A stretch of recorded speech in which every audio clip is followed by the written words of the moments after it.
Hey everybody, this is Abby from Realistic Kitchen and Gardens. Today is Thursday, June 4th. I wanted to start with a quick walk through the raspberry, well, not through, but quick show of the raspberries. I ended up pruning out a ton of extra growth, which exceeded the volume of my bucket. But the fruits that are on there are continuing to ripen. This plant, or these plants, will provide some pretty good sized berries. For whatever reason, this last plant out here always gives the very biggest, and I don't know if it's because it does. This plant is usually pretty good too. I mean, look at those berries right there. I love it. But I ended up pulling out a bunch of additional growing little things and neatening it up so I can actually get around each plant to harvest. I should extend this raspberry cage though, so that I have a little more room on the end of this plant, because this is always pressed up against whatever I put it in. So that's looking good. We're not there yet, but I usually get 2 crops from these raspberries. They're ever bearing. I get one in like whatever this is, I guess it's early summer by the time they ripen, and I get one in the fall. So there's all the raspberries. Here's the only plants I have that haven't been planted yet, and it just makes me laugh because it's kind of just showing me how much I suck this year at getting things in the ground. Petunias I've bought, basil I bought. There's 2 little things of calendula, chives, and these are the shallots that I started from seed in that seed snail. They're still alive somehow. Bonanza mixed marigolds. I'm trying to decide where I want to put those because they're not going to fit where I originally planned. And then more calendula. These will be companions to either tomatoes or peppers. I haven't decided yet. Janona, hulless pumpkin, trying to flower. I know they're wicked stressed. They should not be in this pot still. There's eight plants here. One of them's died off because they're still in a pot. I have the seeds soaking for the corn, so once I get the seeds soaking and planted, I'll put the pumpkin in, because once this is in, it'll take off, as does the corn. But anyway, the Asperbrock sprouting broccoli, which is way past its time to go in the ground, and I think this is Katerina cabbage. And then all the thyme that I was originally thinking of using as ground cover for, I forget what I was planning on using it for, quite honestly. So I don't know. I may try to barter the plants or sell the plants or something. It's both English thyme and common English thyme and French thyme. Anise hyssop type flower, agoshed. Parsley, flat leaf parsley, some lavender I purchased, and some mint I started from a cutting, and then some basil. This is the one and only lemon basil, and this is sweet large leaf basil, which is the same as that, which is a Genovese type. And of course this one stupid little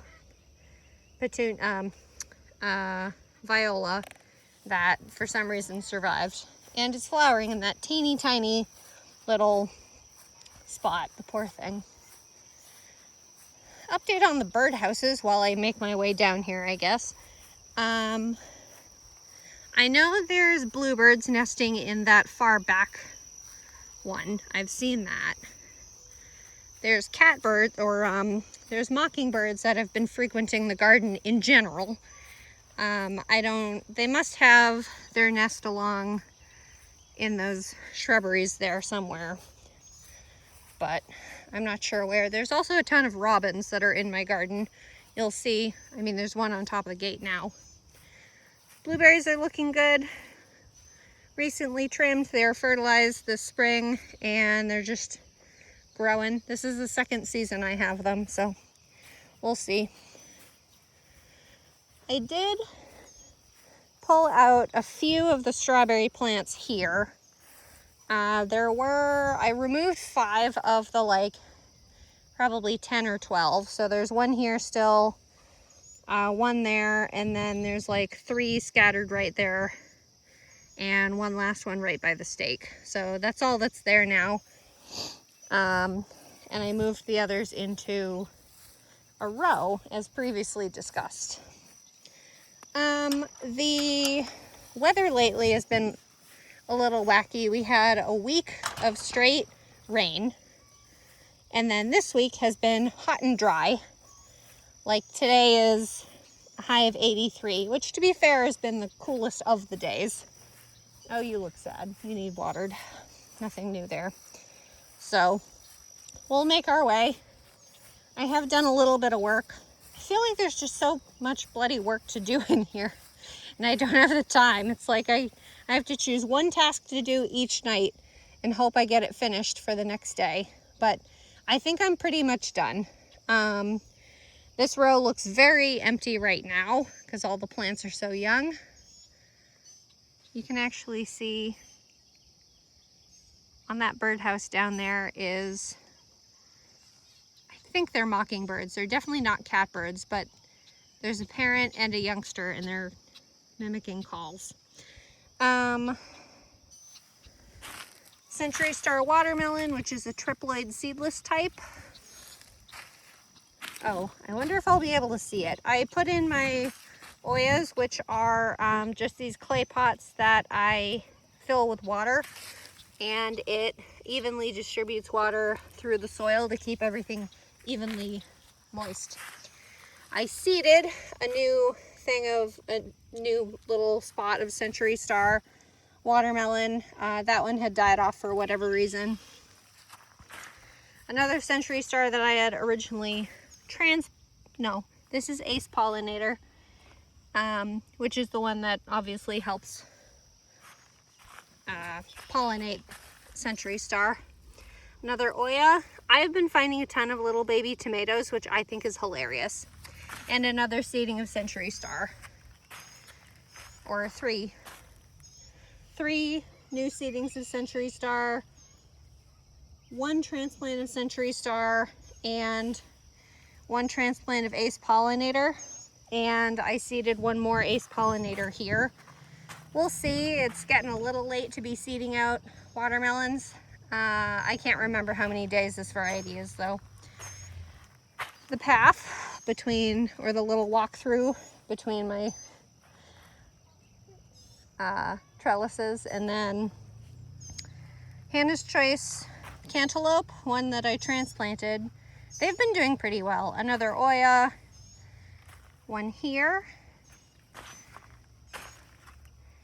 3 Hannah's Choice Oya, 4, and then I seeded 1 more Hannah's Choice.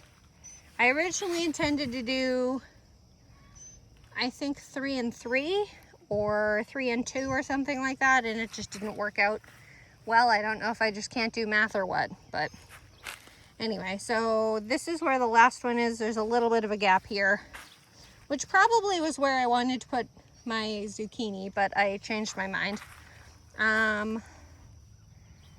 Hidcote lavender that I bought. I seeded zucchini here, spineless zucchini, which is 43 days from germination to harvest. So as soon as that germinates, Oya, and then there's another one. And the other Hidcote that I put in, and it's just taking its sweet time bouncing back. To be fair, it was in like a 3-inch pot and just suffering. There's 4 Excelsior cucumbers, 1 Oya, 2, 3, and Oya 4. And then this wet patch is some Thalia dill. I'm going to try to do a couple patches of dill in here so that I can do a round of dill pickles this year and not have to buy dill. So that's the last Excelsior pickling cucumber. Here's Hera dill, which I think is a new variety to me.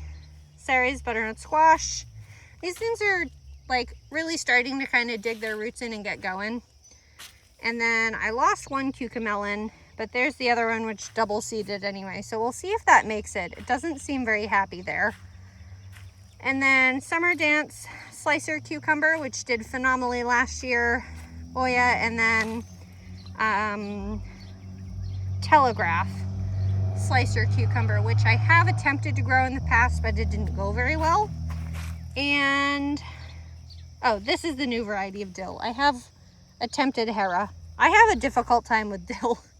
And Teddy dill, so that's a new one. And then the peas are looking phenomenal. I did a small harvest last night, but this is Frito World's snow pea. Nice and flat, perfect to harvest. Maybe another day to see if it gets a little bigger. But if you let them go too long, they start producing peas. And these ones that are producing peas, I'm going to let them compared to producing pods. But the ones that are producing peas, I'm going to let them and harvest them for seed and see if I can. I don't know if it's an open pollinated variety. I'm gonna have to see. And then the one and only Super Sugar Snap pea is starting to produce. I got 2 pods off it yesterday, but I could probably harvest that now or tomorrow. But that's the type that has the nice sweet crunchy pods. We're going to skip row B because we know it's fallow and a wild beast. Yarrow. Onions. If you follow my Facebook page, you'll know that I ended up tearing up this black plastic the other day and covering in straw, chopped straw, to try to prevent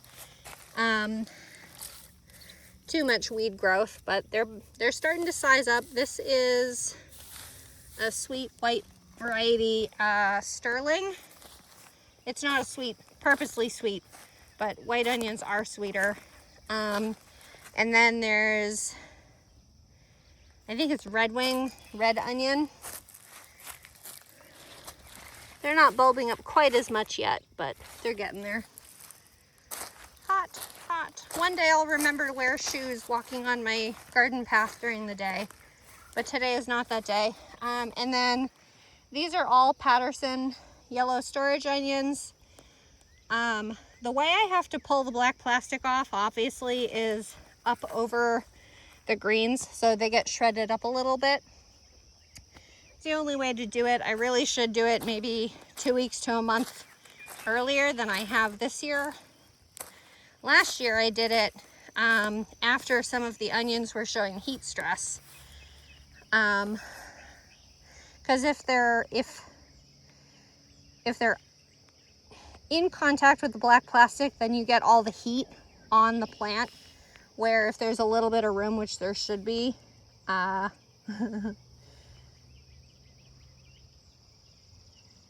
sorry, I got distracted hearing something, then it'll be fine and it'll do what it's supposed to do, which is suppress weeds and keep water in. Anyway, I digress as usual. Garlic. This is Achillium Red, which is a softneck variety. Ignore the wheelbarrow full of weeds. At least they're weeded weeds. And then there's Silver White here. Lowers, also softneck. And Nootka Rose, which is the last of the softnecks. And then we get into the hardnecks, which this is Ivan. I've harvested the scapes already from Ivan. There's also, Jesus, this fabric is hot. Ooh, oh no, I'm standing on my hollyhocks. I'm not walking over there because it's hot. Actually, I may just go over here. Ha, ha, ha. Holy moly, why is this one so much hotter? Holy crap. Oh, I need shoes. Okay. Continuing on with roasted feet. There's, let's see, Ivan is over there with the lightly yellow tips, and then there's 2 green varieties, which is Adonai and Metechi, which are both shorter varieties, but they're both putting off scapes finally. And then there's Armenian Red, which I've harvested, and Georgian Crystal, which I've harvested. These are random soft necks that I stuck in when I had some room left. But there's, I think, five of each variety? Question mark? If I can count. I can't count very well. I purposely have left some chamomile here in my carrots.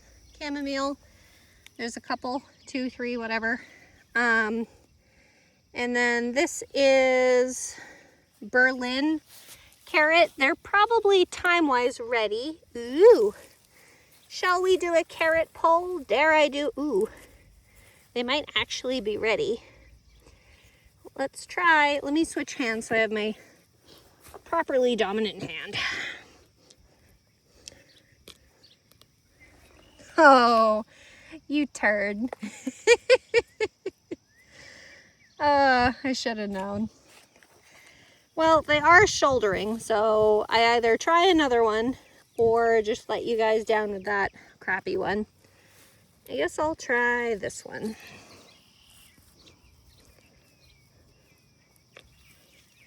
That's a little better. Nice and thick. Short, but thick. Berlin is a main crop type, so it's like 80 to 90 days. We're probably, that was March 8th. March, April, May, June. I think we're probably closer to 90 days now since it's June 4th. So, that goes up to this orange steak, and then I'm gonna have to burn my feet to go look at the rainbow carrots. No, it's not too bad. These rainbow carrots are over their time, but I think they're struggling a bit because of how densely I let them be seeded. They're not supposed to be this dense. They're supposed to be every, like, I don't know, 4 to 6 inches, something silly like that. So, like, the greens are huge, but they're trying to get sun. Trying to see if I can find one that's shouldering properly, which is why I haven't harvested them all. Here's one, but that's probably going to be small.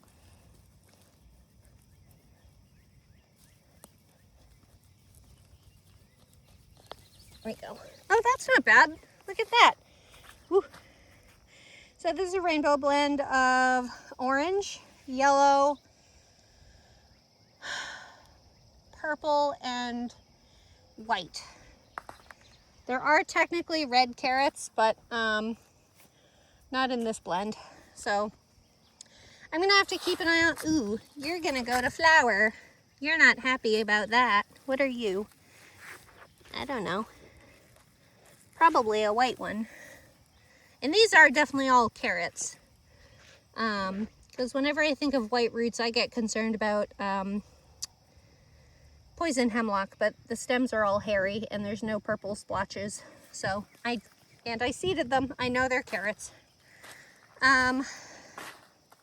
Leaving that be, we've got this little patch here, which is between the carrots and where the pole beans will be.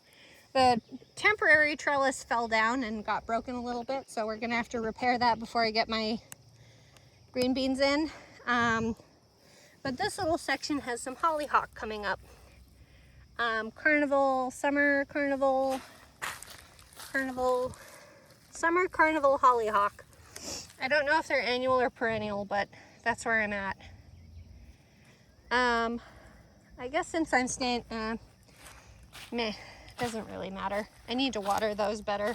I transplanted 5 ever-bearing strawberries from that clay section over here. Again, it hasn't rained in a bit, but I need to water them better. They're sad. But that is the Flavorfest June-bearing strawberry. And the purpose of me moving them here is so that they can produce a ton of pups. And all the little pups will take over this space and that space, overwinter in place and hopefully it will produce really nicely next year, because this year is out the window. Although you might have caught, I'll turn around as I walk over there, but you may have caught a couple berries on some of the everbearing, but like with that volume of plants, it makes no difference. It's like you can taste one and that's about it. But Bartelli cherry tomato, I still need to get the trellis up for it. This is going to be like a tunnel, a corral, whatever you want to call it, for a trellis on both sides, for mostly for the determinate types. But Bartelli is an indeterminate cherry tomato that I grow every year. For some reason I'm growing 3 this year, so we'll see how sad I'll be with that. Dark purple opal basil to help me tell where the plants separate variety wise once they get big, because by then I can usually never find the tag. There's 2 Defiant Slicer tomatoes for a neighbor of mine that really likes tomatoes. Also determinate variety. Grew them last year, did pretty well. Another dark purple opal basil, and then all the rest are Supremo. And in between each Supremo, or well, it happens to be Supremo, but in between is a little nasturtium. And I switched off between, let's see, let me try to remember the variety name. I think the tags are, of course, down the other end. I should move them.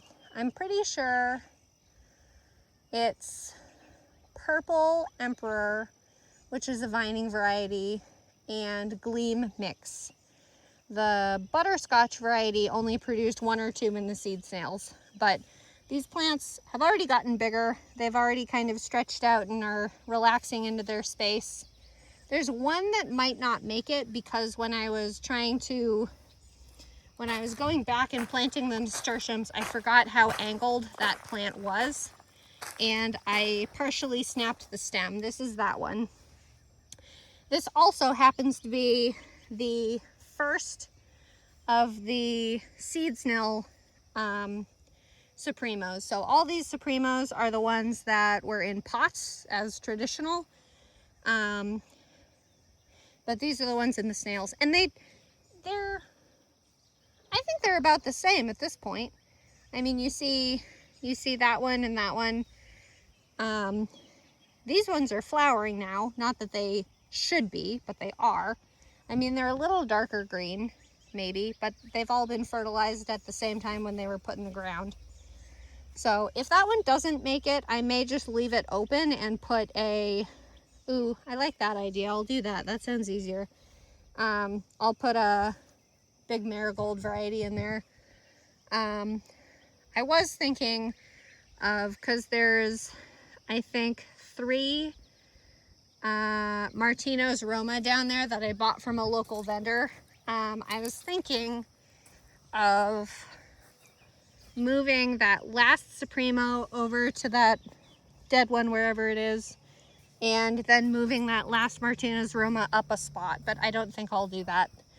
That sounds like more plant shock and more work for me. So it is supposed to rain on Saturday, so I've been dawdling with watering because it's gonna get watered anyway. Also, after it's gonna rain again for another week, of course. Week off of rain, week on of rain. I'll take it. It's fine. It's free water. I will probably harvest all my carrots at that point after the rain, because when the soil is damp, it's nice and malleable. It moves, especially with my high clay content. Gosh, I'm tongue-tied today. Okay, I'm not going on the black plastic because it's really hot. So we have the potatoes. You see this white dustiness? It is not powdery mildew. It is diatomaceous earth. I am, for some reason, caring about flea beetles this year. So there's a flea beetle on that little piece. I can't see it on here. You see a couple flea beetles moving around. They just chew little tiny holes in the plant, in the leaves. They don't really bother the tubers as far as I know, but I'm really happy with how the potatoes look this year. Of the 2 years I've had gardening in this plot since we moved, this is definitely the absolute best my potatoes have looked, and I bet you anything it's the black plastic to help cut down weeds and keep the moisture in and help bring the temperature down a little bit, because allegedly potatoes won't produce more tubers if it gets over 80 degrees, which Ohio is so schizophrenic in its temperature. You couldn't grow anything here. So there's Baltic Rose, which is an early red variety, up to the first stake, which I think is right there. And then it's Yukon Gem, which is a gold storage variety. And then the last bit of it is Pomerelle Russet. All of these are new varieties to me. Pomerelle Russet is already flowering, which some sources say that's when they're starting to put tubers on. Some say it's the end of the cycle, so I don't really know what to think about that, but God, I wish I had shoes. Mad. This is the spot where I can probably take that stake out, huh? This is where the Flavorfest June bearing strawberry was. That's obviously in a new spot now. Rhubarb continuing on. The anticipation of these dahlias. Dinner plate dahlias. I think that bigger one is red and that one is pink. So we'll see how it goes. And then you're gonna have to use your imagination for the moment. But there's 24 tall Utah celeries. They're 6 inches apart this way, and then it's like 8 inches apart front to back, but they're also angled. So they're not pairs, they're more angled. So they're offset by about 3 inches. So you have, it's like a zigzag if you looked at it straight up and down. And then here we go. There's more sand on here, so hopefully this isn't too bad. So here are all the celeries. There's some Oyas, but I forgot to fill them up last night, but hopefully that'll keep them hydrated fairly well. And then we have random weeds popping up everywhere, always. But here is 1, 2, 2 bell peppers early sensation, which I bought because I had this spot, so I decided to buy them. And then from here I have kind of gone back and forth. God, you need water. This is scarlet salvia, scarlet sage.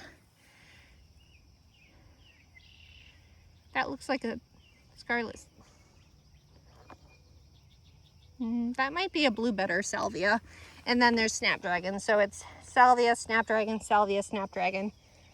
I think I put the red salvia on the end. So one here and then one down the end before we get to the pumpkin on a stick. So early sensation bell pepper, which is a yellow variety. And then this is my one and only Mega Gold bell pepper. And then all the rest, except the last two, all the rest are Giant Red 2, which most of them are flowering, and I have been pollinating them because I want peppers this year, darn it. Ooh, my volunteer marigold is doing decently. You can stay there, that's fine. This is one of the snapdragons, obviously. I did try pinching these this year when I started them inside, but they apparently don't care. But this is Rocket Mix Snapdragon, so they don't mind the heat apparently. Blue Better Salvia, but all these peppers I've been pollinating. To pollinate peppers, you just give them a good little tap, little shaky tap. But you can see they're self-fertile, so you just shake them, and so that's already a little baby pepper coming up. Hot. Gosh, it's hot. I really try not to come out here in the middle of the day, but as necessary, will do. I usually do my work at night after my son goes to bed. Okay, and then, oh, here's Pomerelle russet in flower. For whatever reason, you're flowering. Hopefully that's a good sign. And then I have heard, I can't stand on this, this is so hot. I have heard that eggplants can be difficult to grow because of the pest pressure on them. They did have flea beetles on them, so I put some diatomaceous earth on them too. I don't know what else I can put on them though, because I mean, it's an ornamental plant, so it's not that big a deal, but it's going to be right next to, there's, I'm zoomed in obviously, there, that's the orange jing okra, but like there's the two there, and then you get into snapdragon and peppers. Oh, those two peppers, there's 1 and 2, those are sweet banana peppers that I bought. So we'll see how the eggplant does. It's just pumpkin on a stick. They're ornamental and they're fun. I don't really care if they die off. If they die off, I'll do more marigolds, my favorite. And then, as previously pointed out, I can't really see on the screen, it's so bright out. There's the 2 eggplants, so there's 1, 2, 3, 4, 5, 6. I started 4 burgundy okra inside and 1 orange jing okra inside from previous year's seed of the orange jing. The burgundy is fresh seed. And then we got flowers. I have not watered these. I've been focusing on watering food crops. So I think I'll just point if I really should. We'll see what I can handle. How's that? Going down to the end where it starts. Because why would I make my life easy and have it go the way I should? Most of the plants are doing pretty well. The plants that I transplanted have done well, but I have direct sown a couple varieties, one of which is Amulet Coreopsis, which is supposed to be red, and I haven't seen that germinate, so there's that. And then there's this section, which is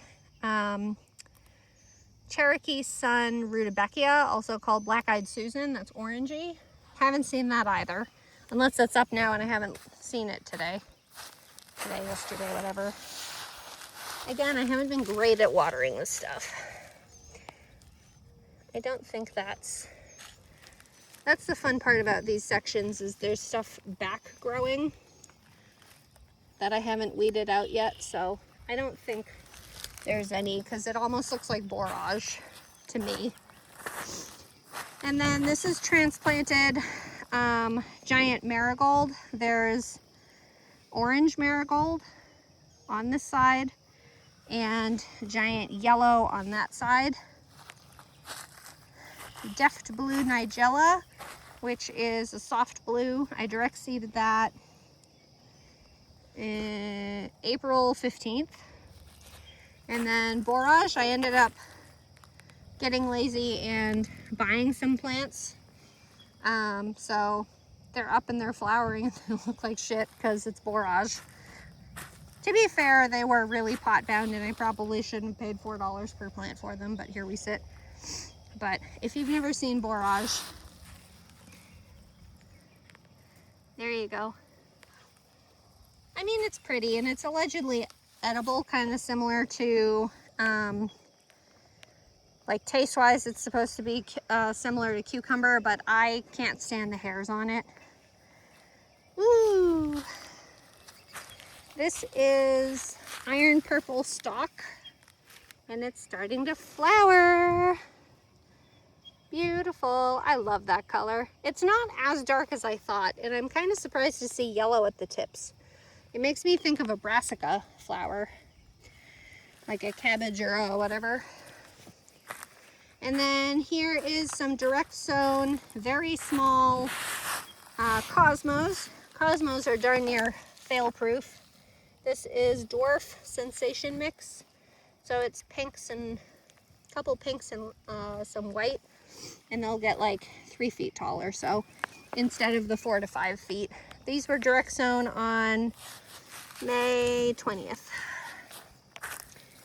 And then, oh, there's a firefly. Nice little bugs. They're fun. I have them everywhere. I kind of forget to see them sometimes, but this is, what are you? They're the Chabad giant carnations, which certainly have been slowing down since they've been transplanted. I direct sowed them, and then in in individual little cells, and then I put them in a seed snail, and then I transplanted them out, and here we are now. And then here is the China asters, probably looking the best next to the zinnias and the giant marigolds, but I'm excited for these most. Their flowers are supposed to look similar to a poppy with all the super fluffy blooms. And then I think that's the China aster. Yes, Dr. Smith's China aster. And then this is Pincushion scabiosa, which I think looks awful. They started out very strong and then transplanted and didn't do great. So we'll see how they do. Strawflower, I think I've lost at least one of them. It probably dried out, but 1, 2, 3, 4, 5, 6. I think I did have one more here, but I don't see it now, which is fine. I don't really care. But this is double horse nettle, tall choice double mix strawflower from Territorial. So we'll see how they do. Everything needs water. I know it does. Everything needs water. And then this is California Giant Zinnia, and these 4 flowers are basically the same, except they are candy striped zinnias, which are actually more speckly. So we'll see how they do. So at this point, the only thing I need to do is get the trellis up for the pole beans, put the pole beans in, because once they start going, you can't stop them. So I'm not going to start them until that trellis is in place. And then I need to seed my corn and transplant the pumpkins, the Janona pumpkins. And I think that'll be it. Harvest the carrots. That'll probably be fallow. I don't know what I'm going to do with that, if anything. And I've been trying to decide if I want to put a cover type flower in with the strawberries, because yes, I want them to spread, but I don't want them choked out by grass, because grass will inevitably come in and fill the void. But this everbearing already has 2 pups coming out. Nope, this is the June bearing, sorry. Already has 2 pups out, so there's 1 and then 2. And God, I need to water those, but I can't stand the heat out here. My feet are burning. If anything, I'll probably put some like alyssum down the 2 ends of this Flavorfest patch. But the corn will be in rows of 2 down that end, just like I did last year over here. And I'm going to put in some nasturtiums, crawling nasturtiums, and the pumpkins. So we'll see how that does. The onions will probably be coming out later this month. We'll see what happens, because that Georgian Crystal and Armenian Red look like they want to come out soon. For hardneck garlics, you harvest when the majority of their tips are brownish yellow. but the soft neck just softens and flops over like an onion does. So they're pretty clear when they're ready, thank goodness. But anyway, that's all for now. If you like this kind of stuff, please like, comment, and subscribe for more. And follow along my Facebook page, Realistic Kitchen and Gardens. Thanks. Bye.